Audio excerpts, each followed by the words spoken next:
और अध्याय 2 का हमने पिछली क्लास में 22वां श्लोक किया था। किसने याद किया ये श्लोक?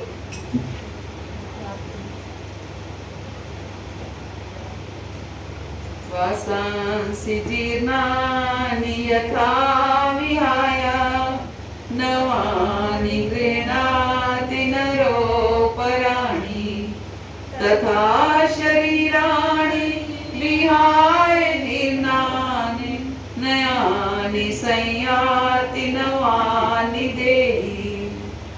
जिस प्रकार मनुष्य पुराने वस्त्र को त्याग कर नए वस्त्र धारण करता है, उसी प्रकार आत्मा पुराने शरीरों, पुराने तथा व्यर्थ के शरीरों को त्याग कर नवीन भौतिक शरीर धारण करते हैं।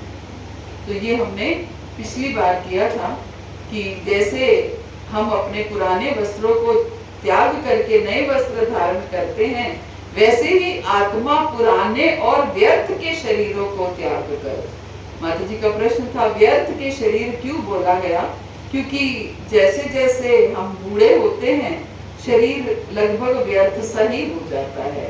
किडनी काम नहीं करती, लीवर काम नहीं करता, घुटने चलते नहीं हैं, आंखों से दिखाई नहीं देता, कानों से सुनाई नहीं देता, है ना, दांत टूट जाते हैं। तो क्या है, शरीर एक एक करके शरीर के, अभी ये बच्ची भाग रही थी वहां से यहाँ तक, राधिका, मुझे, मैं इसको देख के सोच रही थी कि काश मैं भी ऐसे भाग पाती। तो शरीर जैसे जैसे वृद्ध होता है, वैसे वैसे उसके काम करने की क्षमता और उसके हर चीज की क्षमता, हर शरीर के हर अंग की क्षमता, डाइजेशन की क्षमता, पहले कितना कुछ खा लिया करते थे, अब कुछ डाइजेस्ट नहीं होता, तो ऐसे ही हर चीज की क्षमता जो है वो कम हो जाती है। तो इसलिए वो शरीर क्या हो जाता है, व्यर्थ का शरीर कहा गया है, कि शरीर व्यर्थ का हो गया है। तो क्या कहा गया है, जैसे पुराने वस्त्रों को त्याग कर नए वस्त्र धारण करता है, उसी प्रकार आत्मा पुराने तथा व्यर्थ के शरीरों को त्याग कर नवीन भौतिक शरीर धारण करता है। तो भगवान कहते हैं, तो जैसे गाड़ी पुरानी हो गई, खराब हो गई, उसकी ब्रेक नहीं चल रही है, एक्सीलरेटर नहीं चल रहा है, जगह जगह स्क्रैचेस आ गए हैं, एसी काम नहीं कर रहा है, तो क्या करते हैं हम, अब नई गाड़ी चाहिए, है ना। तो नई गाड़ी जब आती है तो हम दुखी होते हैं क्या? खुश होते हैं। तो ऐसे ही जब आत्मा को नया शरीर प्राप्त होता है तो हमें दुखी नहीं होना है, प्रसन्न होना है कि आत्मा को एक नया शरीर प्राप्त हो गया। तो ये इस श्लोक का कंसेप्ट था। अब ऐसे ही 20वें श्लोक से लेकर 30वें श्लोक तक भगवान पूरे आत्मा और शरीर के बारे में बता रहे हैं। अब 23वां श्लोक, नैनम छिदन्ति शस्त्राणि नैनम दहति पावका न चैनम क्लेद्यन्त्यापो न शोषति मारुता। नैनम छिन्दन्ति शस्त्राणि नैनम दहति पावकः न चैनम क्लेद्यन्त्यापो न शोषति मारुता। कौन गया?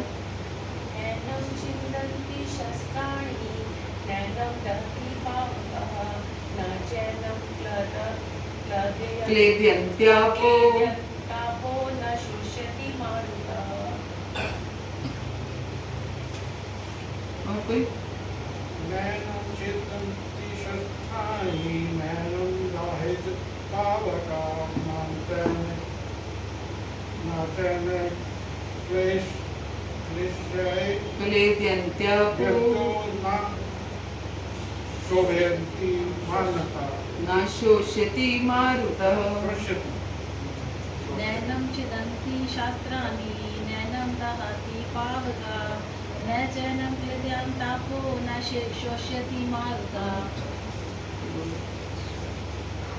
पुराना श्लोक है, हमारी टेक्स्ट बुक्स में हुआ करता था शायद।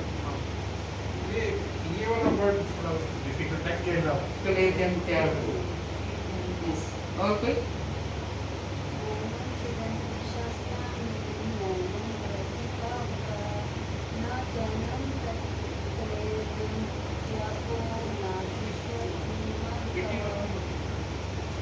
श्लोक तो सारे ही पुराने हैं, 5,500 वर्ष पुराने हैं। ये प्रसिद्ध श्लोक है। तो कोई और गाना चाहते? नैनं छिदन्ति शस्त्राणि नैनं पावका चैनं क्लेद्यन्त्यापो न शोष्यति मार्गम्।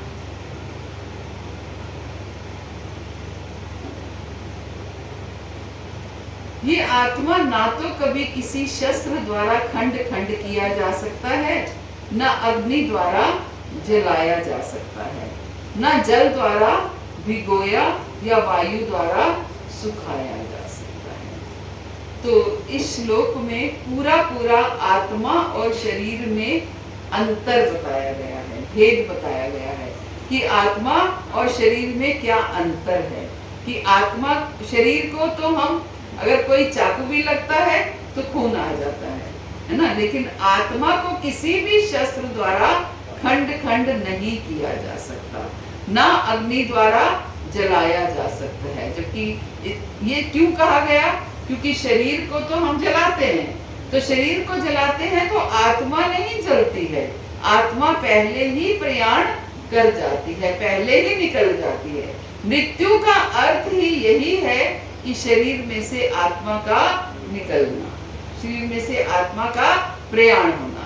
तो जब आत्मा निकल जाती है तो व्यक्ति को डेड डिक्लेयर कर दिया जाता है। भले ही शरीर रखा रहता है, बॉडी आगे रखी रहती है, फिर भी हम कहते हैं व्यक्ति मर गया, ये व्यक्ति मर गया।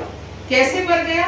व्यक्ति तो वहां रखा हुआ है, वो शरीर तो रखा हुआ है, तो इसका मतलब वो व्यक्ति क्या था? शरीर था या आत्मा था? शरीर था, तो शरीर तो रखा है, फिर कैसे मर गया वो? चेतन अवस्था। इसका मतलब वो व्यक्ति शरीर था या आत्मा था या दोनों था? आत्मा था, शरीर था। शरीर था, शरीर में आत्मा, शरीर में आत्मा।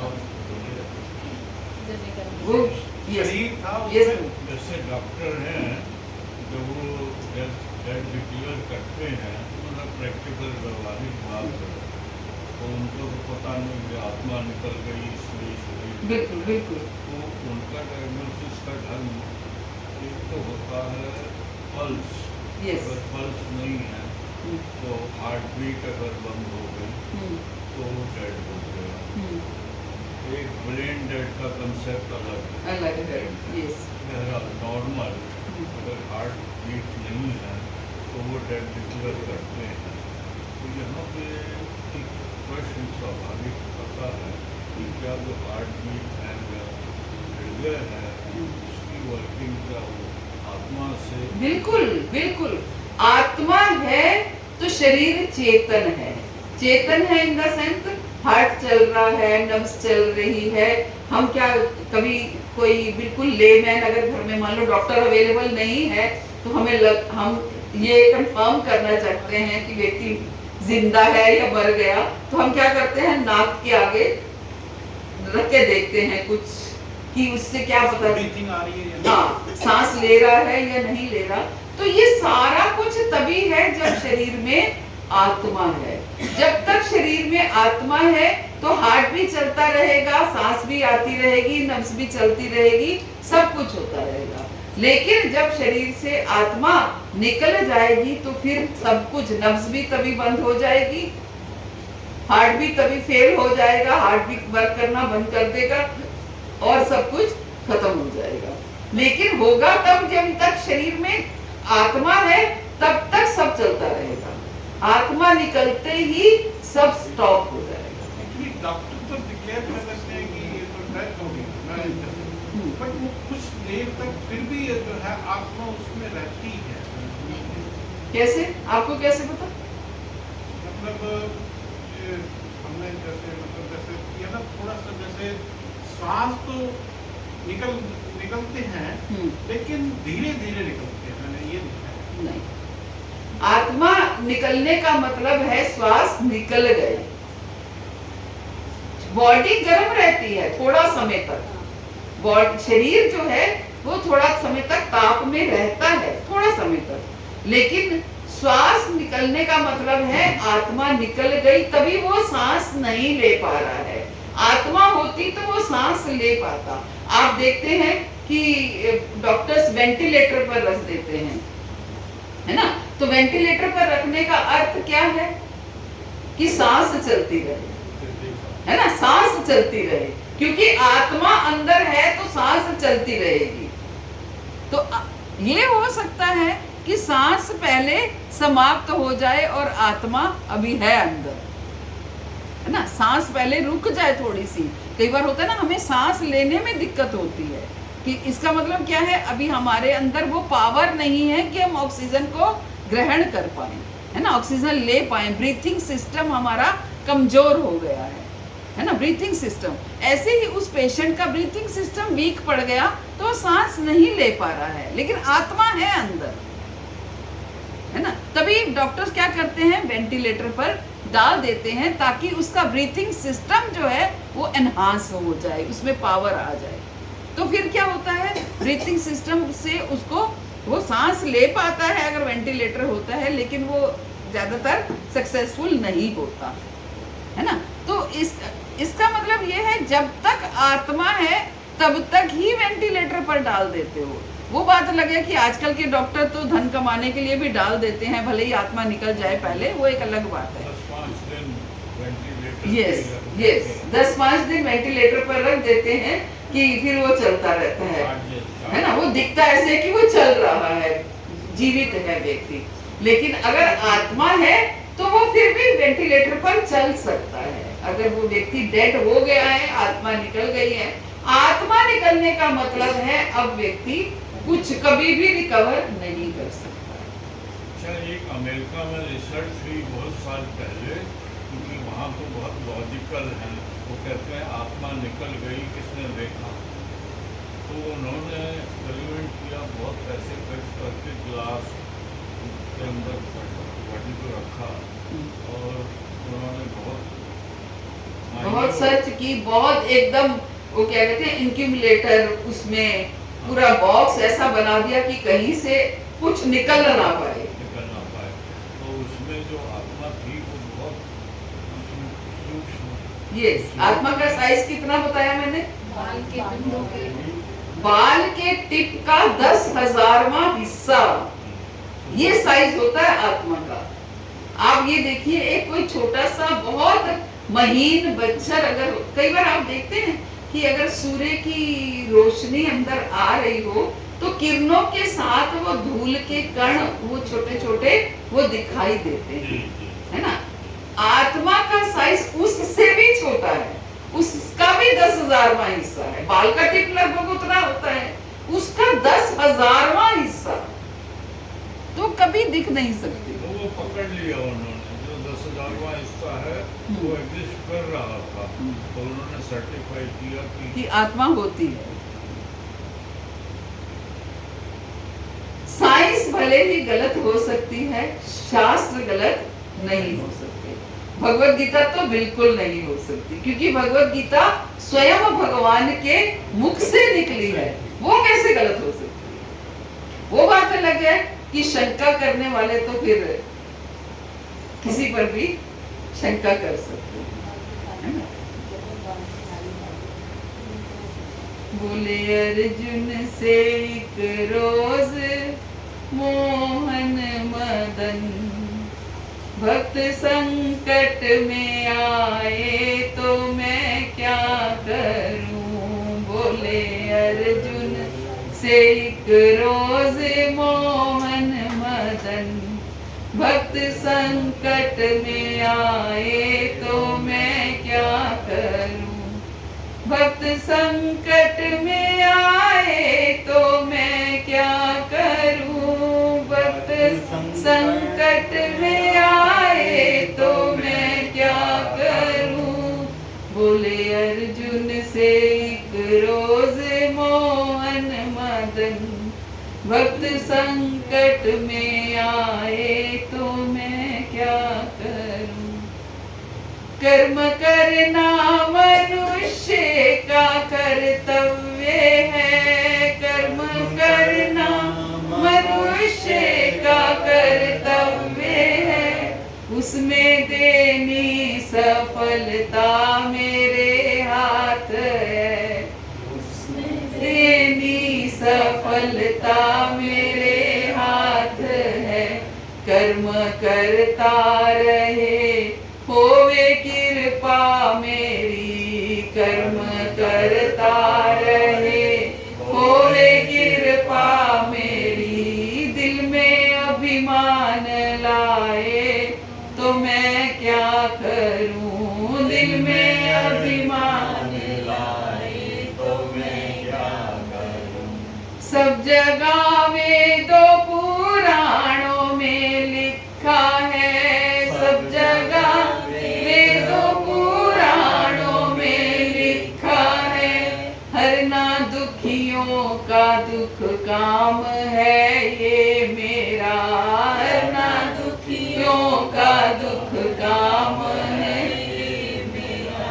रात दिन तू गीता को पढ़ता रहा, रात दिन ही तू गीता को पढ़ता रहा।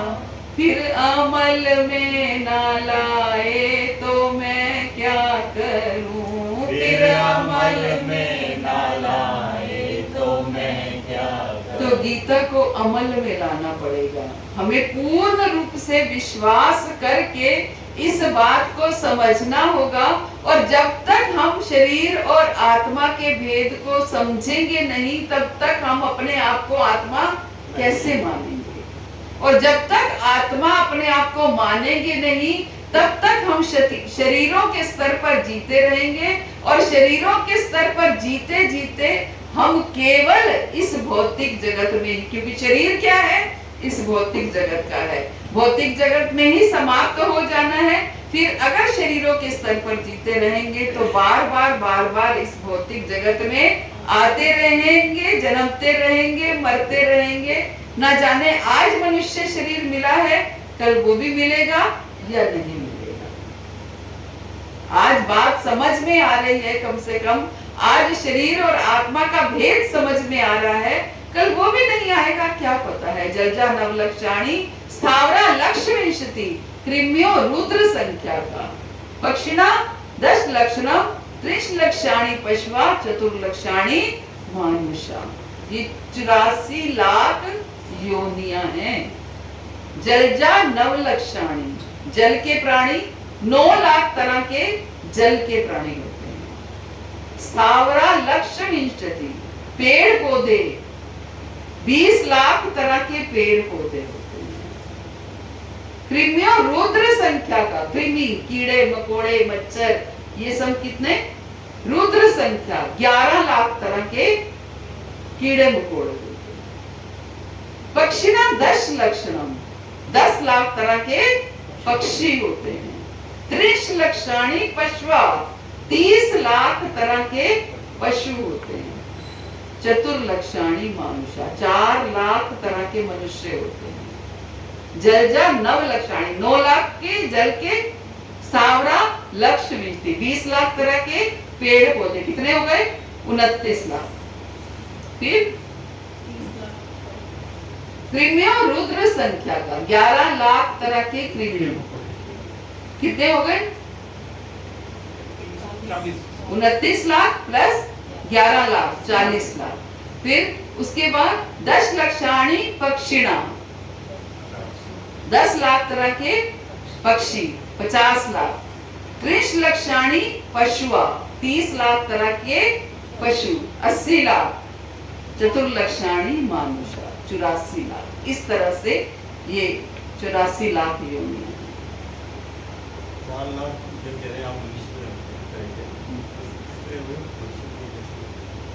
4 लाख तरह के मनुष्य कैसे हो गए।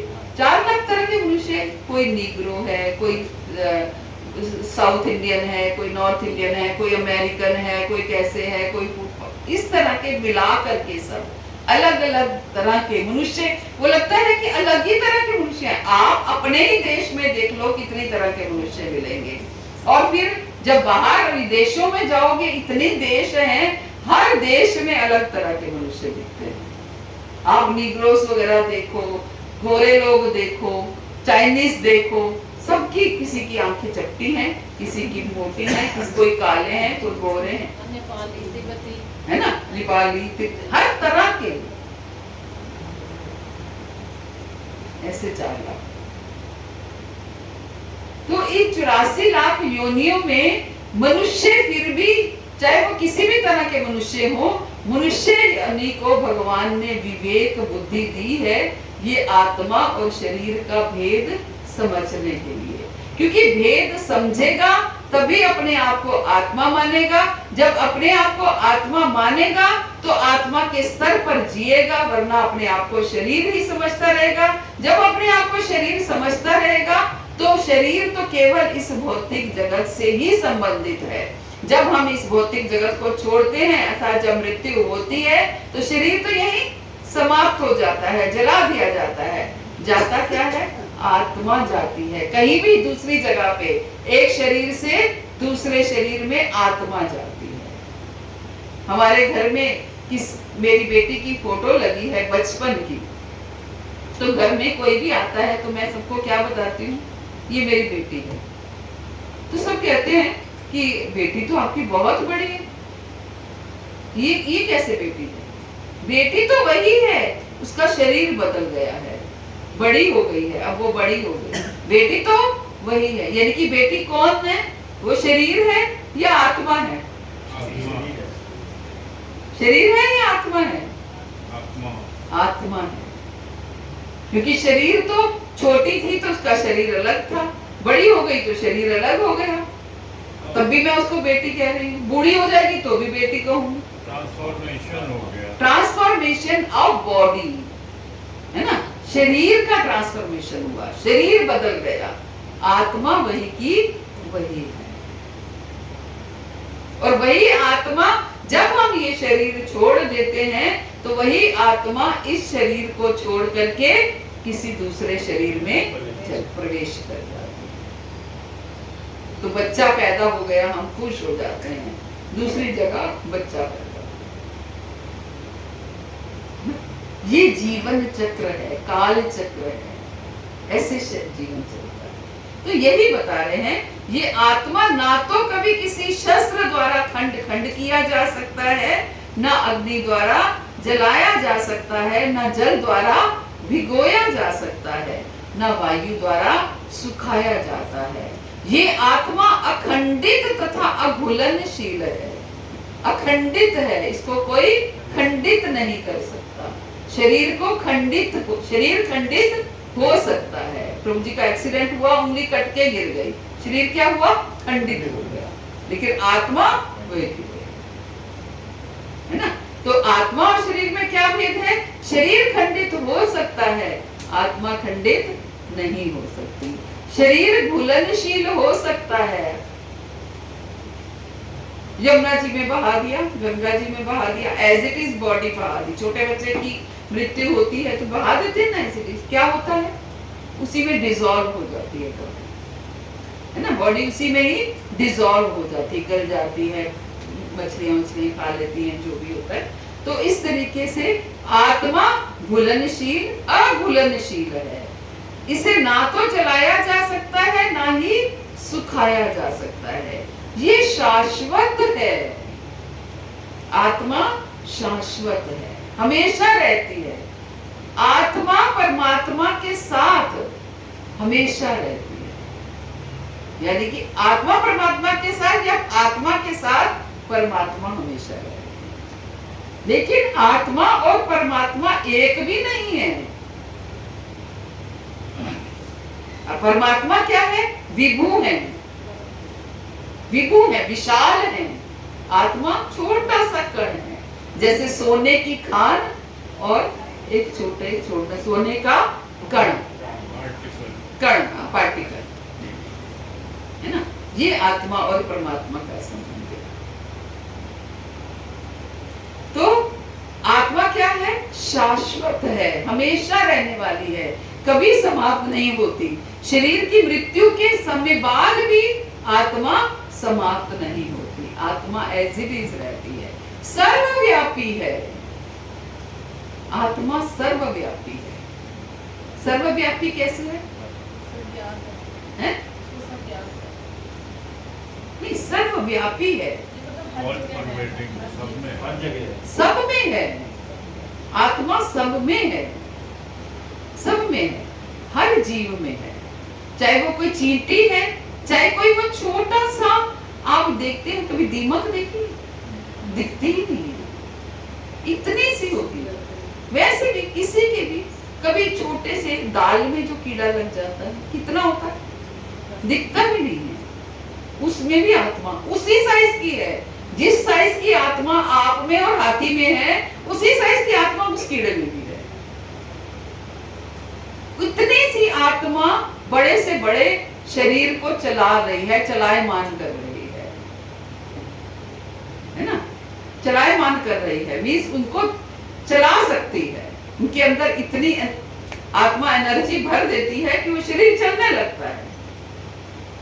लेकिन और इतने से इसलिए सर्वव्यापी है, अविकारी है। आत्मा में कोई विकार नहीं होता। विकार किसमें होता है? शरीरों में होता है। आत्मा शरीरों में प्रवेश करती है, शरीर के साथ सूक्ष्म शरीर होता है, सूक्ष्म शरीर मन बुद्धि अहंकार होता है। विकार मन में होते हैं, बुद्धि में होते हैं। आत्मा उज्जवल निर्मल आत्मा है। लेकिन जब शरीरों में प्रवेश कर जाती है तो शरीरों का इफेक्ट उन पर आने लगता है। तो पहले के जो शरीर छूटता है, कहते हैं आत्मा के साथ उसकी मन और बुद्धि भी जाते हैं, कभी Yes, कभी वही। पुनर्जन्म होता है। यस, तो वही हमने कई बार बताया क्लास में कि 3 तरह के शरीर हैं, स्थूल शरीर, सूक्ष्म शरीर और कारण शरीर। स्थूल शरीर क्या है? जो दिखाई दे रहा है, भूमि जल वायु अग्नि और आकाश से बनता है। सूक्ष्म शरीर इसके अंदर एक और शरीर है जो किससे बनता है? मन बुद्धि और अहंकार से बनता है। और कारण शरीर आत्मा है ना, आत्मा है। अब आत्मा जब एक शरीर से दूसरे शरीर में जाती है तो सूक्ष्म शरीर उसका वाहन है, सूक्ष्म शरीर उसका वाहन है। कैरियर। आत्मा को एक बॉडी से दूसरी बॉडी में ले जाने के लिए सूक्ष्म शरीर उसको कैरी करके लेके जाता है। इसलिए जैसा हमारा मन अब होता है, अगले जीवन में भी मन वैसा होता है। तभी कहते हैं ना, एक घर में 3 बच्चे हैं, हर किसी का स्वभाव अलग अलग है। एक ही माता पिता ने पाला है, एक ही तरह का माहौल है, एक ही तरह के सब कुछ फैसिलिटीज हैं, एटमॉस्फेयर है, स्कूल है, सब कुछ एक तरह का है, लेकिन फिर भी स्वभाव अलग अलग है। क्यों? क्योंकि मन बुद्धि अहंकार पिछला चलता आ रहा है। एक बच्चा कहीं से आया है, एक बच्चा कहीं से आया है, एक बच्चा कहीं से आया है, तो मन उसका वही है, बुद्धि उसकी वही है। अब बात अलग है, अब माता पिता की भी लेयर्स उस पर चढ़नी शुरू हो जाएंगी। जैसे माहौल में रहेगा वैसी लेयर्स उस पर चढ़नी शुरू हो जाएंगी। लेकिन पहले का उनका अलग अलग स्वभाव है। कहते ना, कोई बच्चा बचपन से ही बड़ा क्रोधी स्वभाव का होता है, फिर कई बड़ा शांत होता है, कई बच्चे रोते ही नहीं है, कई बच्चे रोते ही रहते हैं। तो हर बच्चे का अपना जो मन बुद्धि अहंकार वो लेके आया है, उसके अनुसार उसका स्वभाव बनता है। ये स्वभाव इसीलिए कहा है कि अंत समय में मन भगवान में लगे तो अगला जन्म इसका किरण का ध्यान किया हुआ। बिल्कुल बिल्कुल, इसीलिए कहा है कि मन, भगवान क्या कहते हैं? मन और बुद्धि मुझे दे दो।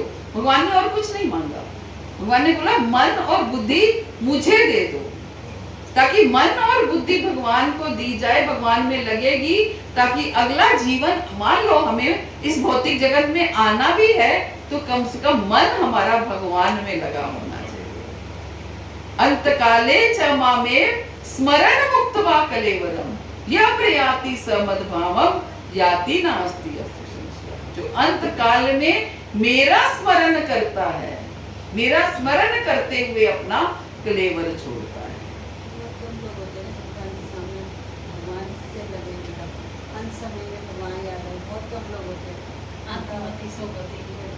अंतमति सो गति।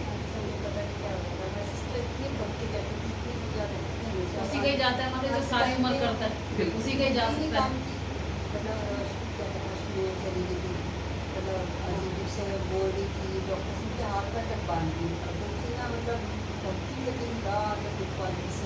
देखो, जिसने सारा जीवन भक्ति की है उसको अंत समय में भी जरूर याद आएगा, भले ही वो कोमा में हो, भले ही वो कोमा में हो। वो आपको नहीं दिखा कि वो नाम नहीं ले पाई। भगवान ने नहीं बोला नाम लेने को, भगवान ने क्या बोला है, अंत काले चामा में स्मरण मुक्तवा कलेवरम, स्मरण करना। तो आपको अंदर से नहीं पता, वो अंदर में उसका स्मरण चल रहा है अगर उन्होंने पूरा जीवन भक्ति की। मेरी मदर की डेथ हुई, 17 दिन मेरी मदर कोमा में रही, लास्ट में 17 दिन रही बेड पे, अदरवाइज वो पूरा एकदम एक्टिव थी। 17 डेज वो बेड पर रही, कोमा में रही, ना कुछ टेक किया, ना कुछ ऐसा कुछ भी नहीं किया। लेकिन जब उनको बोलो माता जी राम राम, तो उनकी आई बॉल हिलती थी, बस वैसे वो बिल्कुल बात नहीं करती थी, ना आंखें खोलती थी, बस राम राम शब्द सुनते ही उनकी आई बॉल हिलने लग जाती थी। तो हमें पता चलता था वो सुन रही हैं, क्योंकि आंखों की बॉल, आंखें बंद है, आई बॉल हिलेगी तो पता चलेगा, तो वो हिलती थी। तो सारा जीवन उन्होंने भक्ति करी, तो अंत समय में क्यों नहीं उनको याद आया होगा, जरूर याद आएगा।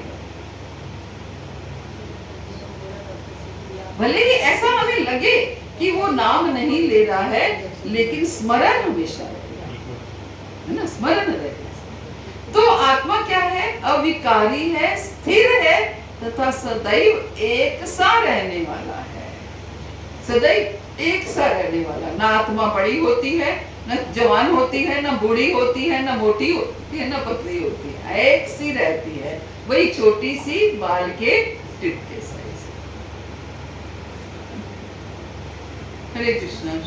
आत्मा जो है, कहते हैं इसको ब्रेक करते कि आत्मा क्यों शरीर छोड़ती है। तो एक तो जैसे आपने बताया कि वृद्ध हो गया, दूसरा बीमारी कैंसर हो गई, एक्सीडेंट हो गया, 108-9 डिग्री बुखार हो गया, तो इन सब चीज़ों के होने से क्या हुआ, वो कहते हैं कि जो एनर्जी है बॉडी में, एनर्जी लेवल जब बिल्कुल गिर जाता है तब आत्मा नहीं टिक पाती है। तो वो एनर्जी शक्ति जो है सूक्ष्म रूप में ख़त्म हो जाती है। अगर कैंसर से इम्यूनिटी ख़त्म हो गई, 108 बहुत से कारण हैं, उससे वो एनर्जी ख़त्म हो गई। जब एनर्जी ख़त्म हो गई तब आत्मा छोड़ देती है, जैसे वृद्धावस्था में। वो तो बिल्कुल कारण यही होगा, साइंटिफिकली देखा जाए तो यही कारण है कि एनर्जी खत्म हो गई। लेकिन अगर शास्त्रों के हिसाब से चला जाए तो जितना समय आयु का है, उतने समय के बाद भगवान ऐसी अरेंजमेंट कर देते हैं कि एनर्जी खत्म हो जाती है ना। भगवान की व्यवस्था ऐसी होती है कि वो एनर्जी खत्म हो जाती है। अच्छा, बच्चे कहीं डेथ हो जाती, कहते हैं इनकी तो अभी उम्र बहुत बड़ी थी, तो एक्सीडेंट हुआ या बीमारी हुई, इसलिए कि बच्चे की आत्मा क्यों निकल गई, उसकी डेथ क्यों हुई, बच्चों की क्यों डेथ होती है, उसके ऊपर कुछ बच्चों की क्यों डेथ होती है, हमारे अपने सबके कर्मस हैं उसमें, उस बच्चे का भी, उस बच्चे के माता पिता का भी, उस बच्चे के साथ जो भी उसके संबंधी हैं उनका भी, उनको ये दुख, ये कष्ट झेलना था। इस वजह से ये कष्ट देने के लिए आत्मा का, उस जीवात्मा का इतना ही संबंध था, वो देने के लिए भगवान ऐसा अरेंजमेंट करते हैं। प्रारब्ध उसका वैसा था, है ना, कर्मों के अनुसार प्रारब्ध बना और प्रारब्ध के अनुसार उसकी आयु उतनी दी ताकि इनको वो पीड़ा प्राप्त हो, वो पीड़ा उनके कर्मस के अनुसार हो। जैसे पता चल गया है कि पुराना शरीर अब वृद्ध हो गया है या बेकार हो गया, तो एक नया शरीर मिलेगा, तो फिर रोते क्यों? यही तो भगवान कह रहे हैं, भगवान यही तो कह रहे हैं कि फिर रोते क्यों हो। भगवान तो यही पूछ रहे हैं हमसे कि आप रोते क्यों हो। जैसे आप पुराने वस्त्रों को छोड़ते हो, नए वस्त्र पहन रोते हो क्या? तो इस नए पुराना शरीर को छोड़ के नए शरीर में क्यों रोते हो? वहाँ तो यही बात है, क्यों मोह है हमें शरीर से, शरीर के संबंधियों से, शरीर से संबंधित वस्तुओं से, हाँ कि मैंने भोगा नहीं, ये भोगने से रह गया, ये भोगने से रह गया, मेरे बच्चे अभी उसकी शादी नहीं देखी, उसकी शादी नहीं देखी, ये यही होता है बड़े बड़ों का। आप देखो यही तो होता है ना, उसकी शादी देख लूं, उसका विवाह देख लूं, पोता देख लूं, ये मोह है, शरीर का मोह।